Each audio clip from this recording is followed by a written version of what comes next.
2 பேரும் ஒன்றாவே இருந்தோம். திடீர்னு ஒருத்தர் ஒரு இரவில் வந்து குற்றவாளியாக நிறுத்தப்படுறாரு. ஒரு சர்வதேச கடத்தல்காரராக சித்தரிக்கப்படுறாரு.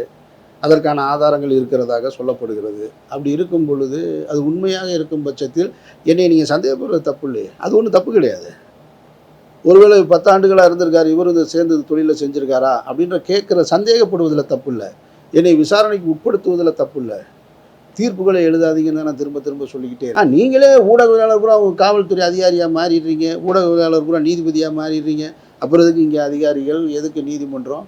எதுக்கு உயர் நீதிமன்றம்? எதுக்கு உச்ச நீதிமன்றம்? இந்த வழக்கு குறித்து முழுமையாக தெரிந்திருக்க வேண்டியது என்சிபி அதிகாரிகளுக்கு, இடி அதிகாரிகளுக்கு மட்டும்தான் தெரியும். நான் அந்த வழக்கோட தொடர்புடையவனா அவர்களை சந்திச்சதுனால சொல்றேன். அவர்கள்கிட்ட இருக்கிற உண்மை இவர்கள்கிட்ட கிடையாது. அவர்கள்கிட்ட தான் தரவுகள் இருக்கு. நீங்க தரவுகளே இல்லாம பேசிக்கிட்டே இருக்கீங்க நீ. லெஜண்ட் சரவணா ஸ்டோர்ஸின் அக்ஷய திருதியை ஆஃபர். சவரனுக்கு ரூபாய் 1000 தள்ளுபடி மே 12 வரை.